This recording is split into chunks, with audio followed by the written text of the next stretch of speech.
Hello friend, welcome to my YouTube channel study with Vanita में मैं आपका बहुत बहुत स्वागत करती हूँ। आज मैं फिर से आपके लिए बहुत ही शानदार क्वेश्चंस लेके आई हूँ एसएससी सीएचएल का। आज के पेपर का जो हुआ है बेटा, एसएससी सीएचएल के मैथ्स का जो पेपर हुआ है, काफ़ी इजी क्वेश्चंस पूछे गए थे, तो उसका भी हम डिस्कस तो करेंगे। लास्ट में हम उसका डिस्कस करेंगे कि किस टाइप के क्वेश्चन पूछे गए थे और किस चैप्टर से कितने क्वेश्चंस आए थे। लेकिन उससे पहले हम क्वेश्चंस का एक प्रैक्टिस सेट करेंगे जो कल के पेपर के लिए बहुत यूज़फुल होंगे आपके लिए। तो पहले शुरुआत करूँगी मैं अपने पहले क्वेश्चन से। ठीक है बेटा, पहला क्वेश्चन क्या है। किसी चुनाव में मात्र 2 उम्मीदवार थे, जिसमें जीतने वाला उम्मीदवार 54 वोट मत प्राप्त करके 640 मतों से चुनाव जीत गया है। चुनाव में कुल कितने मत पड़े थे। ठीक है बेटा, इस टाइप के क्वेश्चंस को कैसे हम ट्रिक से करेंगे, ध्यान से समझना बेटा। ठीक है बेटा, देखो उसने क्या बोला, जो जीता है वो 54% से 54% वाला जो है जीता है, तो हारने वालों कितने वोट मिले होंगे। यदि 100 में से मैं 54 घटा दूंगी तो कितना होगा, 46। मतलब है जो हारने वाले को 46% वोट मिले थे। ठीक है बेटा, अब इन बोथ में अंतर कितने का आ रहा है। देखो एक को 54% मिले थे और माइनस 46%, तो इनके बीच में अंतर कितने का है, 8% का अंतर आया। मतलब जो जीता है वो 8% से जीता है और जो हारने वाला है वो 8% से हारा है। ठीक है बेटा, तो 8% में इतना आ गया तो 100% में कितना होगा, 100% में होगा बेटा 100 गुना कितने मतों से जीता है वो, 640/8। ठीक है बेटा, 100% में तो वैल्यू निकालोगे तो कितने जितने मतों से वो चुनाव जीता है, 640 गुना 100 बटा जितने परसेंट का अंतर है बेटा। सॉल्व करेंगे सीधा 80 64 आएगा। 80 को 100 से गुना करेंगे तो 8000 इसका बिल्कुल करेक्ट आंसर होगा बेटा। ठीक है, कोई दिक्कत है, किसी प्रकार कोई क्वेश्चन में कोई दिक्कत है तो आप मुझे कमेंट सेक्शन में लिख के भी बेटा बता सकते हैं। नेक्स्ट क्वेश्चन बढ़ेंगे अपने। नेक्स्ट क्वेश्चन है, कोई धन साधारण ब्याज की दर से 10 वर्षों में दुगना हो जाता है तो ब्याज की दर बताइए बेटा। ठीक है बेटा, तो देखो इसका सीधा आंसर 10% ही आएगा। ठीक है, अब सीधा सा है यदि आप दुगना करते हो तो 10 वर्षों का दुगना कितना होगा, 10 गुना 10, यदि कितना है 100 मान लो, अपना मैंने मान लिया कि अमाउंट 100 है, दुगना कितना होगा बेटा 1000 को आप 100 से भाग करेंगे तो 10 आएगा। ठीक है बेटा, देखिए इसका तरीका भी बता देते निकालने का कि बच्चों को कन्फ्यूजन भी क्रिएट हो जाती है। सीधा दर आपसे पूछी गई है, क्या करेंगे, प्रिंसिपल अमाउंट मैंने 100 मान लिया है, जो मैंने राशि है पी वो मैंने 100 मान लिया। जब भी इस प्रकार क्वेश्चन हो जहाँ पे प्रिंसिपल अमाउंट नहीं दे रखा हो, साधारण ब्याज नहीं दे रखा हो, तो वहाँ पे धन राशि को हम 100 मान लेते हैं। 100 गुना, उसने बोला कि 2 वर्षों में दुगना हो जाता है, तो हम 2 माइनस का 1/10। ठीक है, तो 0 से 0 कट गया तो 10% इसका आंसर आ गया। सीधी सी बात है बेटा, 10 वर्षों में दुगना हो जाता है, तो दुगना 10 वर्षों कितना हो गया, 100 हो गया। 100 कितना है, 10 वर्षों के लिए है, 10 से भाग कर दो, आ गया आपका आंसर। आपको जौन से मेथड से आपको ठीक लगे बेटा। ठीक है बच्चा, तो देखते ही आंसर इसका आना चाहिए था आपका। ठीक है, अब बढ़ते हैं अपने नेक्स्ट क्वेश्चन पे। नेक्स्ट क्वेश्चन क्या है, कोई धन एक निश्चित दर पर 3 वर्ष के लिए साधारण ब्याज दर 1% कम होती है तो 259.20 रुपये कम ब्याज देना पड़ता है, तो मूलधन कितना होता है। बेटा पेपर में CI SI का 2 क्वेश्चंस पूछे जाते हैं, एक CI का आएगा एक SI का, मिश्र धन साधारण ब्याज का। ठीक है, इसका सीधा सा फॉर्मूला होता है बेटा, मूलधन निकालने का सीधा फॉर्मूला होता है कम ब्याज गुना 100 बेटा, कम दर गुना समय। ये इसका फॉर्मूला होता है। कम ब्याज कितना है, ये 259.0 गुना 100 बटा कितना, कम दर कितनी है 1%। एक कितने वर्ष के लिए है, 3 वर्षों के लिए। देखो बेटा दशमलव हटाएंगे, नीचे 2 जीरो आएगी, 0 से 0 कट गया। अब देखो एक का तो कोई मतलब है ही नहीं, तो मैं 3 से गुना करती हूँ, 3 7 21, 3 8 24, जो संख्या आएगी वो 8 में आएगी, तो ऑप्शन बी और सी मेरा आंसर बिल्कुल नहीं होगा, ऑप्शन ए होगा या बी होगा। ठीक है बेटा,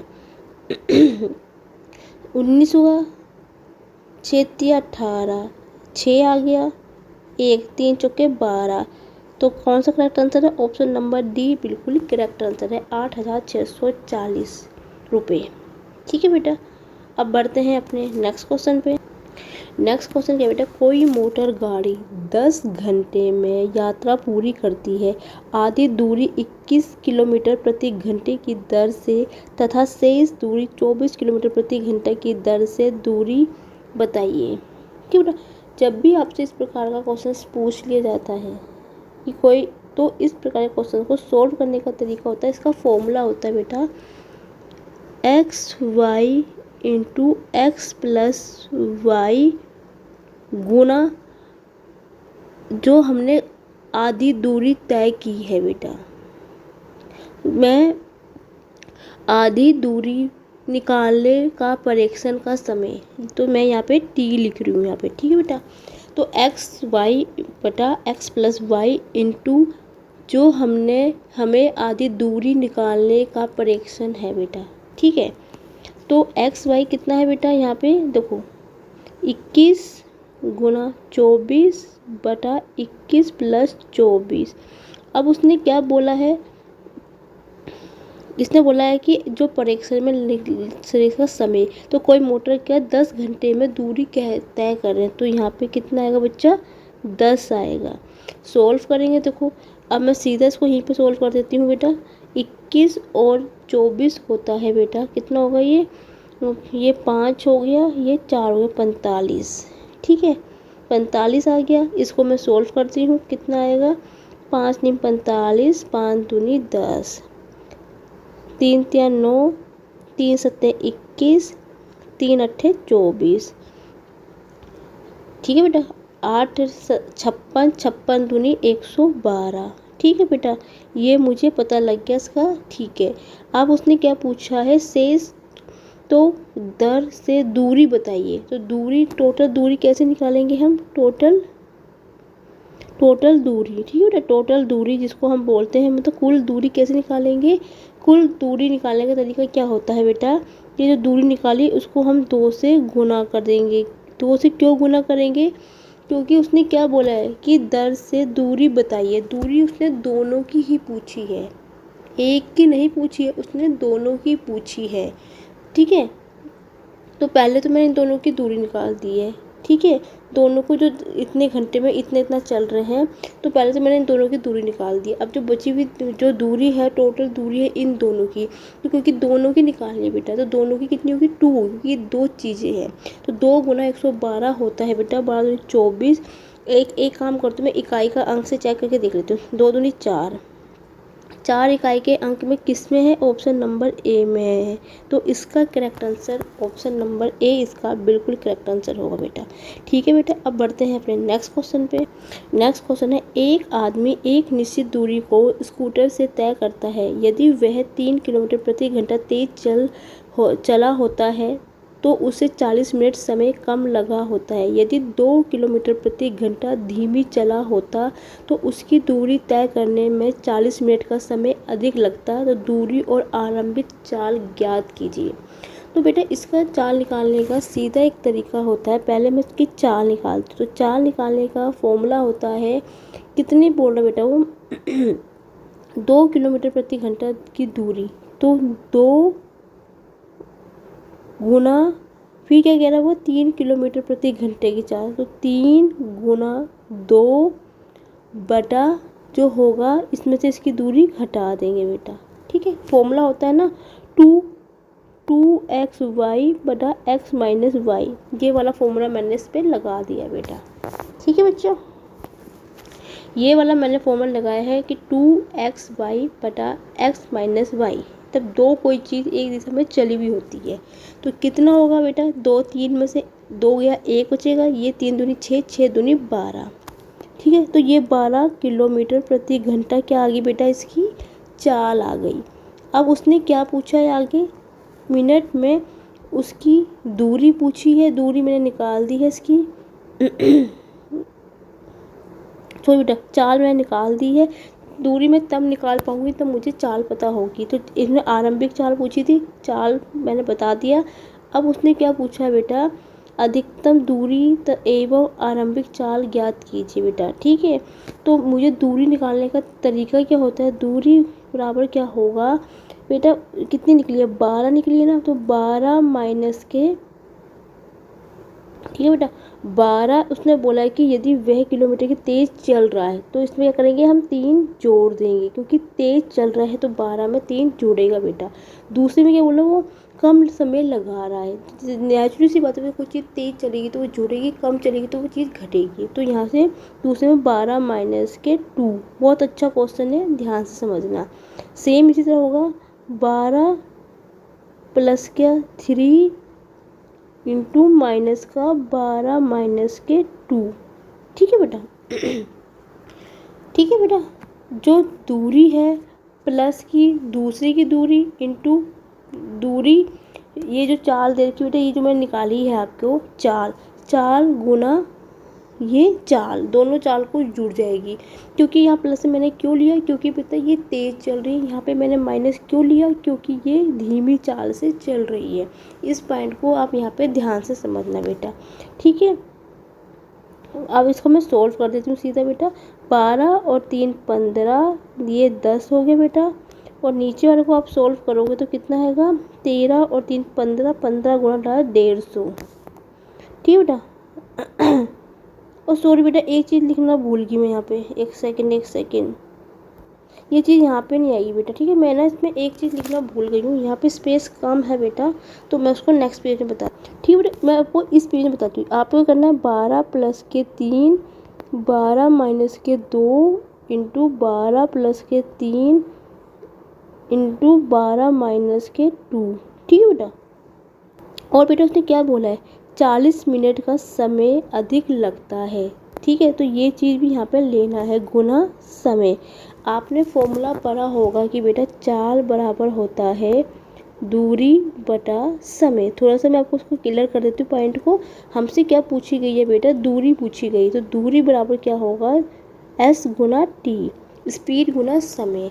ठीक है बेटा, अब टाइम कितना है, वो 40 ले रहा है, तो दोनों का 40 प्लस 40 होगा। क्यों, क्योंकि बेटा दोनों की जो समय है वो आपस में, दोनों का जो समय है आपस में जुड़ेगा।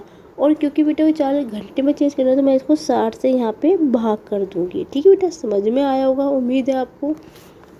ठीक है, इस क्वेश्चन को मैं पहले क्लियर कर लेती हूँ, फिर इसके बाद इस क्वेश्चन को फिर से मैं आपको करवाऊँगी बेटा। ठीक है बच्चा, तो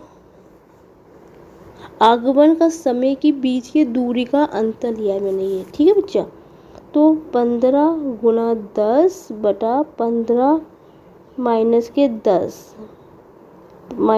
10 गुना 80 गुना 60। ठीक है बेटा, तो कितना हो गया, 15 गुना 10 बटा 5 गुना 80 गुना 60। काटेंगे, 0 से 0 कट गया बेटा, 5 दूनी 10, 2 तिया 6, 3 पंजे 15, 8 पंजे 40।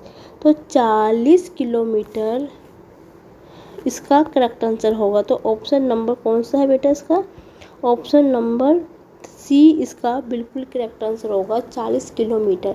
इसको मैं एक बार फिर से समझाती हूँ इस क्वेश्चन को आपको। देखो बेटा, इस टाइप के क्वेश्चन को क्या होता है, 2x माइनस का x माइनस वाई से मैंने चाल निकाल दी। ठीक है, चाल क्यों निकाली, क्योंकि मुझे दूरी निकाली, दूरी होता है चाल गुना समय। ठीक है, क्योंकि इसमें 2 चीज़ दे रखी है बेटा, तो क्या करा है, तो पहले की चाल जो है दूसरे की चाल से जुड़ेगी। क्यों, क्योंकि वो तेज़ चल रहा है। दूसरे की घटेगी, क्यों घटेगी, क्योंकि वो उसकी चाल धीमी है।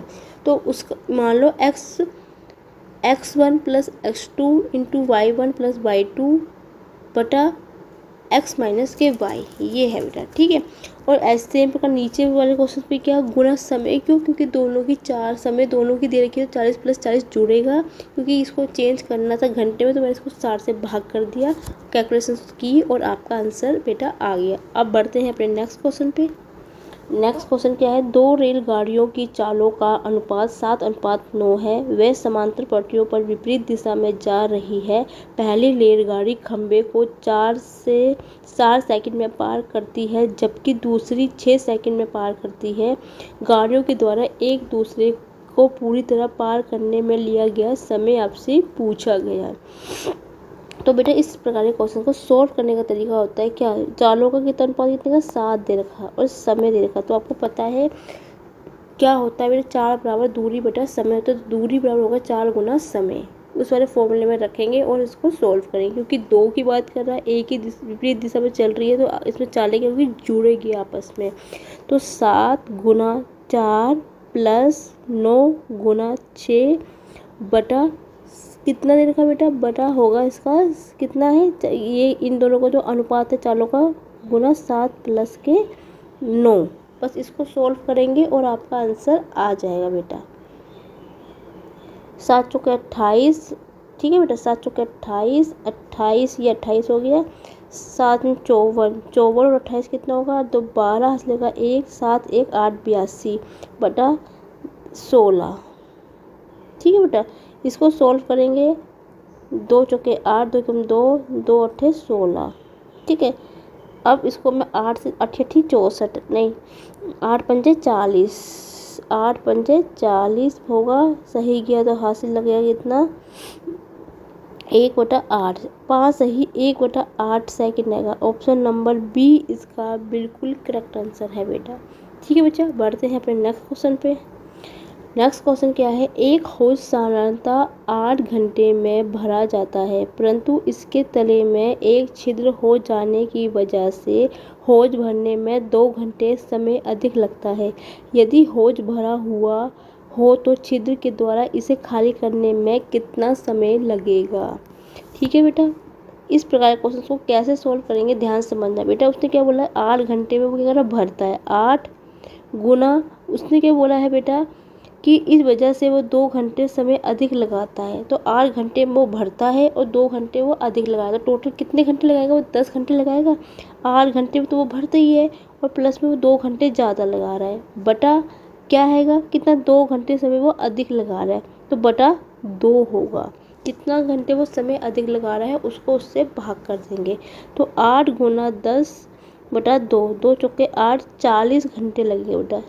देखते ही आंसर आना चाहिए इस क्वेश्चन को बेटा, कुछ नहीं करना, जितने घंटे लगा रहे हैं गुना दोनों को कितने घंटे लग रहे हैं वो बटा जितने घंटा अधिक लग रहा है उसको उससे भाग दे देना और आपका आंसर आ जाएगा बेटा। ठीक है बेटा, अब बढ़ते हैं अपने नेक्स्ट क्वेश्चन पे।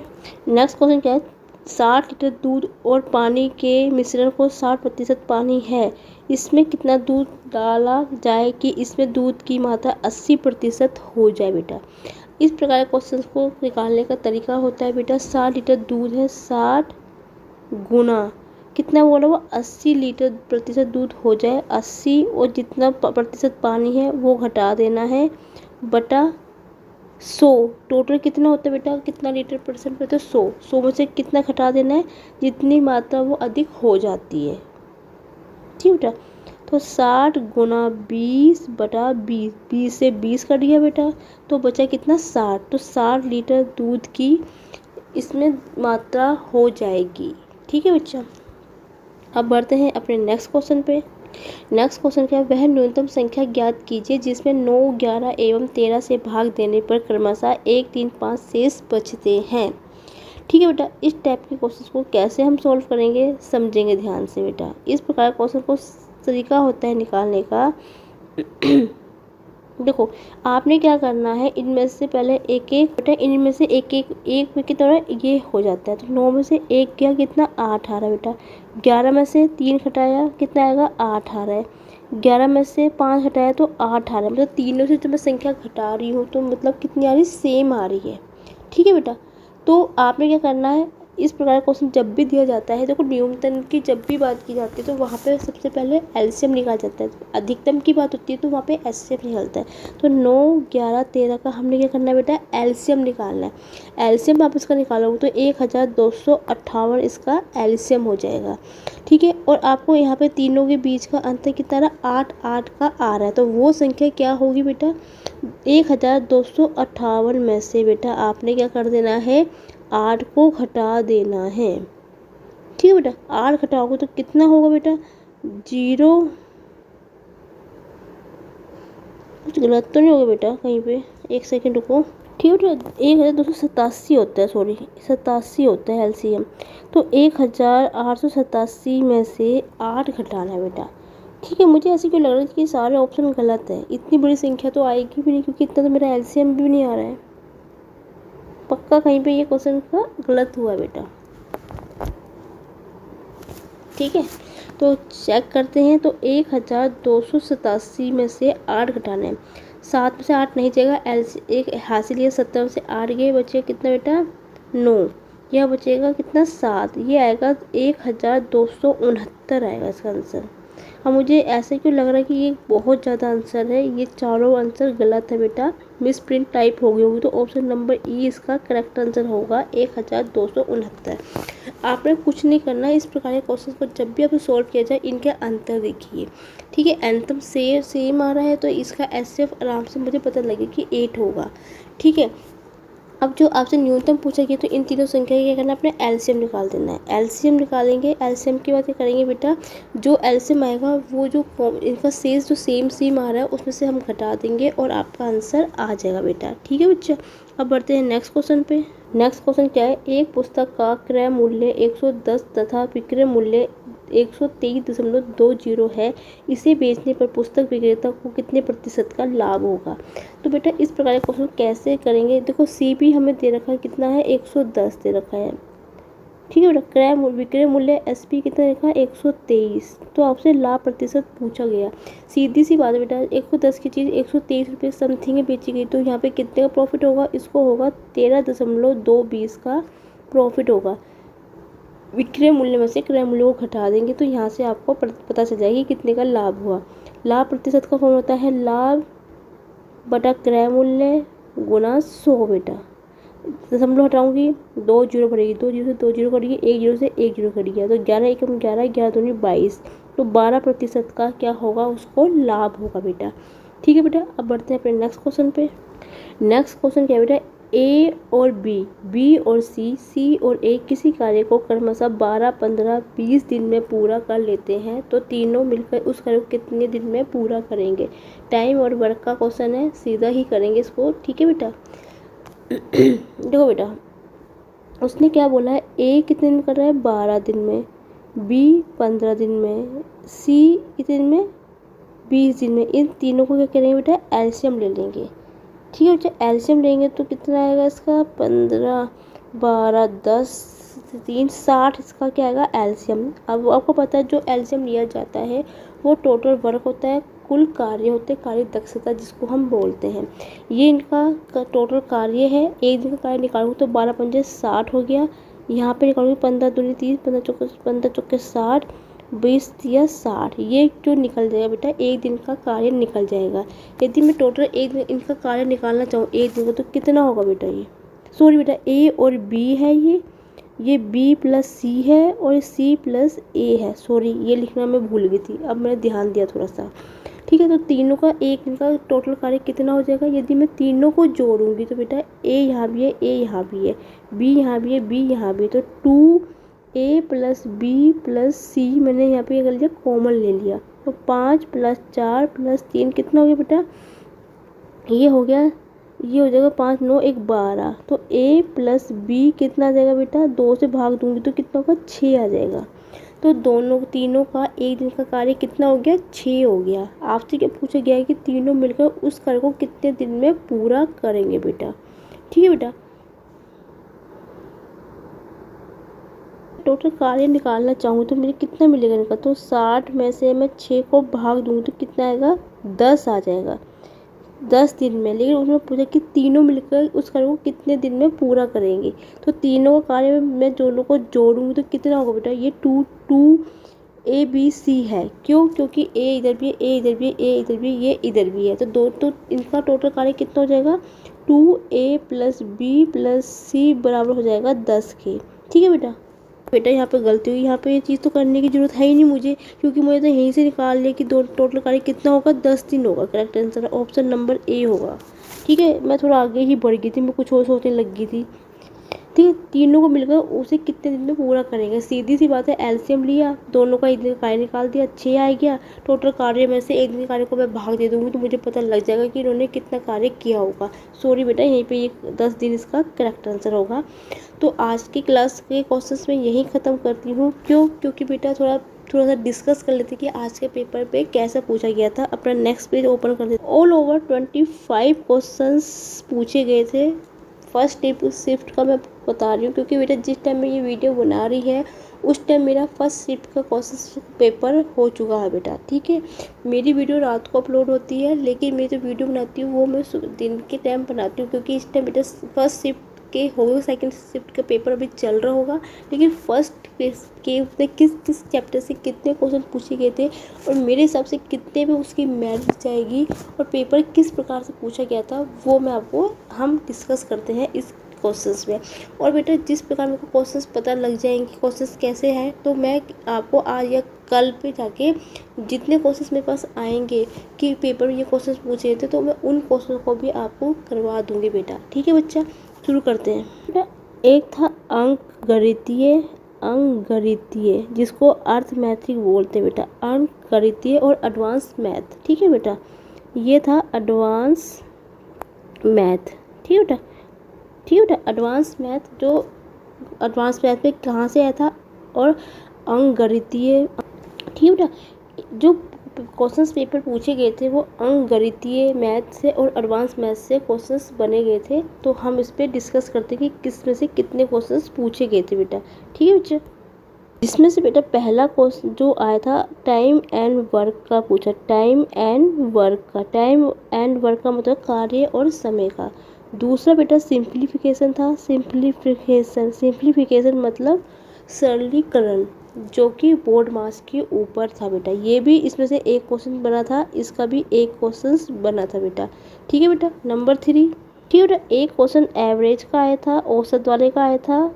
ठीक है बेटा, एक क्वेश्चन एवरेज का पूछा गया था। नंबर 4 ठीक है बेटा, नंबर 1 रेशो से पूछा गया था। अनुपात एंड समानुपात का भी एक क्वेश्चन पूछा गया था। और नंबर 5 में प्रॉफिट एंड लॉस का एक या दो क्वेश्चंस पूछे गए थे बेटा इसमें। ठीक है, कार्य और समय सिंप्लीफिकेशन होता है सरलीकरण बेटा। एवरेज औसत वाले क्वेश्चन पूछा गया था। रेशो मतलब अनुपात और समानुपात से क्वेश्चन पूछा गया था।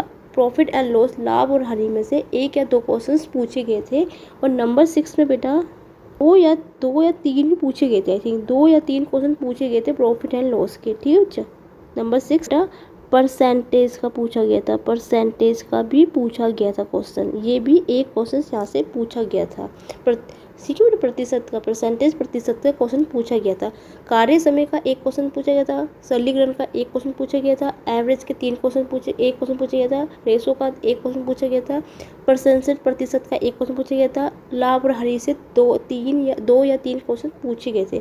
तो टोटल बेटा यहाँ से जो अंकगणितीय अर्थमैटिक से जो क्वेश्चन पूछे गए थे टोटल 1 2 3 4 5 6 7 या 8 क्वेश्चन आपसे पूछे गए थे अंकगणितीय के बेटा। ठीक है, सिंप्लीफिकेशन का ये वाला क्वेश्चन था x + 1 बटा x बराबर इतना है, तो x की पावर 2 या x की पावर 5। ये क्वेश्चन मैं वो हमेशा करवाती हूँ बेटा, इस टाइप का क्वेश्चन पूछा गया था। ठीक है बेटा, जब मेरे पास क्वेश्चन आ जाएंगे तो मैं क्वेश्चन भी आपको करवाऊंगी जरूर। ठीक है, लेकिन अभी हम डिस्कस कर रहे हैं कि पेपर में किस प्रकार से पूछे गए थे और मेरा जो पर्सनल एक्सपीरियंस जो इस पर रहा है एनालिसिस में बताऊँगी अपना कि मेरे हिसाब से मेरिट कितने पे जाएगी इसकी पेपर की। ठीक है, अब मैं जाती हूँ एडवांस मैथ में। एडवांस मैथ से कितने क्वेश्चन पूछे गए थे। ठीक है बेटा, अब नंबर 1 क्वेश्चन से पूछते हैं बेटा। जो पहला था वो नंबर सिस्टम पूछा गया था। नंबर सिस्टम से एक क्वेश्चन पूछा गया था, लेकिन बेटा इस बार एलसीएम और एचसीएफ से क्वेश्चंस नहीं पूछा गया था। तो इस बार जो क्वेश्चन एलसीएम और एचसीएफ से बिल्कुल क्वेश्चंस नहीं आता। जिन बच्चों ने बेटा प्रीवियस ईयर के क्वेश्चंस को सॉल्व किया होगा या पेपर दिए होंगे तो आपको इतना जरूर पता लग गया कि पेपर में डिफरेंस कुछ नहीं था, पिछले बार के क्वेश्चंस की तरह ही पेपर बना था बेटा। ठीक है बच्चा, नंबर 3 ठीक है। और टिक्रोमेट्री से बेटा 2 क्वेश्चन पूछे गए थे। हाइट एंड डिस्टेंस का क्वेश्चन पूछा गया था बेटा इस टाइम। ठीक है। नंबर 4 जो पूछा गया था बेटा, एक जो मेंस्ट्रुएशन का पूछा गया था, मेंस्ट्रुएशन मतलब 3D का क्षेत्रवर्ती का क्वेश्चन पूछा गया था, वो भी एक क्वेश्चन पूछा गया था बेटा। नंबर 5 में जो पूछा गया था, ठीक है बेटा, एलजेब्रा के भी बेटा 2 या 3 क्वेश्चंस पूछे गए थे। नंबर 6 में बेटा ज्योमेट्री में सर्कल और ट्रायंगल। ठीक है बेटा, ज्योमेट्री में सर्कल एंड ट्रायंगल का एक क्वेश्चन पूछा गया था, मतलब टोटल 2 क्वेश्चंस पूछे गए थे। नंबर 7 बेटा DI के भी क्वेश्चन पूछे गए थे। DI के भी 2 या 3 क्वेश्चन पूछे गए थे। तो टोटल मिला के कितने क्वेश्चन पूछे गए थे? 1 3 2 4 5 6 7 8 टोटल 11 क्वेश्चन पूछे गए थे। मतलब एडवांस मैथ से 11 क्वेश्चन पूछे गए थे बेटा। ठीक है बच्चा। और बेटा यहाँ पे भी CI और SI का भी एक क्वेश्चन पूछा गया, एक क्वेश्चन पूछा गया था। मतलब टोटल 2 क्वेश्चन पूछे गए थे CI और SI की बेटा। ठीक है बच्चा। इस बार जो क्वेश्चंस आया था, एलिगेशन का क्वेश्चंस पूछा गया था। एलिगेशन का एक क्वेश्चन इस बार पूछा गया था, जो कि इसमें सरप्राइज आप कह सकते हो, क्योंकि एलिगेशन के क्वेश्चंस नहीं पूछे गए जाते। पिछले ईयर में भी एलिगेशन क्वेश्चंस नहीं पूछे गए थे। SSC CGL के उसमें भी ये एलिगेशन क्वेश्चंस पूछा गया था, और इसमें भी SSC CGL में भी इस बार एलिगेशन का एक क्वेश्चन पूछा ही गया था। तो बेटा मैं नेक्स्ट पेज ओपन कर, तो टोटल बेटा जो थे 25 क्वेश्चन थे। ठीक है बेटा, 25 क्वेश्चंस जो थे बेटा आए थे पेपर में से, जिसमें से मैं कह सकती हूँ बेटा जो क्वेश्चंस कुछ ऐसे थे प्रॉफिट एंड लॉस के जो थे। CI SI के जो क्वेश्चन थे बेटा, क्वेश्चन पेपर इजी था। उसके जो क्वेश्चन थे, ये 4 या 5 क्वेश्चन जो थे बेटा वो सिर्फ जो थे बेटा आप कह सकते हो जिनकी लेंथ लंबी थी, पढ़ने में वो लंबे थे। लैंग्वेज आप कह सकते हो कि लंबी थी, लेकिन पेपर इजी था, करने में बहुत इजी था। लेकिन बच्चों को दिक्कत क्या होती थी, कंप्यूटर में जो हो रहा था बेटा, उसमें उनको बेटा पहले कभी ऊपर जाना पड़ रहा था, नीचे जाना पड़ रहा था। तो वहाँ पे थोड़ी प्रॉब्लम्स उनको फेस करनी पड़ी थी बेटा यहाँ पे। क्योंकि पेपर में क्या था बेटा, क्वेश्चन पेपर का जो लैंग्वेज इतनी लेंथी दे रखी कि बच्चों को पहले ऊपर पढ़ना पड़ा था, फिर नीचे, फिर ऊपर करने में दिक्कत होती थी। लेकिन जब भी आपको इस प्रकार क्वेश्चन आपको आए बेटा, तो आप क्या कर दो, उनको आप मार्क करके लास्ट में क्या करो, क्योंकि बेटा टाइम वेस्ट होता है इसमें। ठीक है बच्चा। तो यदि मैं कहूँ कि बेटा आप आराम से 21 या 22 क्वेश्चन ईजिली अटैम्प्ट कर सकते थे। पेपर ईजी ही आया था, पेपर टफ नहीं आया था। ठीक है, पेपर इजी आराम से 21 या 22 क्वेश्चन आप इजीली अटैम्प्ट कर सकते थे। हाँ, 2-3 क्वेश्चन थे, तो इसमें थोड़ा सा आपको कैलकुलेशन थोड़ा ये रहा होगा और कुछ नहीं।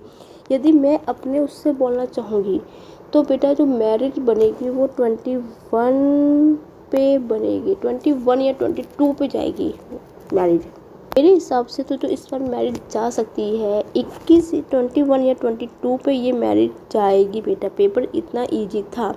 हाँ, देखिए बेटा ज़रूरी नहीं है कि जिन्होंने 21 या 20 नंबर नहीं आ रहे हैं तो वो अपनी उम्मीद छोड़ दो। वो अपने जो 3 पेपर है, इंग्लिश, रीजनिंग और GK GS में, तो आपको उसमें नंबर ज़्यादा लाने पड़ेंगे।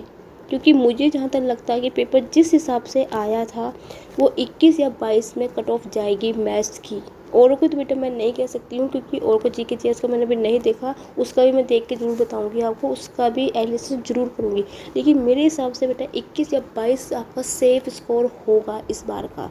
ठीक है, जिनका नहीं आना है तो घबराने वाली बात नहीं है, वो अपना स्कोर फिर इंग्लिश या GK या GS में उस पर आप अपना फोकस कीजिए, उस पर अपना स्कोर स्ट्रॉन्ग कीजिए। लेकिन मैथ्स के हिसाब से तो मैं आपको कहूँगी 21 या 22 पे सेफ स्कोर इस बार रहेगा बेटा। ठीक है बेटा, उम्मीद है कल मैं आपको, अब मैं बेटा वो चाहते जैसे ही मेरे को क्वेश्चंस आते हैं तो मैं उसका एनालिसिस करवा के जो क्वेश्चंस पूछे गए हैं तो उसको भी मैं आपको लास्ट मुझे को क्वेश्चंस मिलेंगे बेटा, इवनिंग तक मुझे मिल जाएंगे। तो मैं कल क्लास में आपको आज का जो पेपर्स में शिफ्ट में 1 या 2 दोनों से 3 शिफ्ट में जो पूछे गए क्वेश्चंस हैं वो भी मैं आपको उसमें हम करेंगे बेटा। उम्मीद है आपको आज की वीडियो अच्छी लगी तो प्लीज़ बेटा like my video, comment my video, share my video and thank you for watching my video. कल फिर मिलेंगे नए क्वेश्चनों के साथ, तब तक के लिए बेटा गुड नाइट, स्वीट ड्रीम।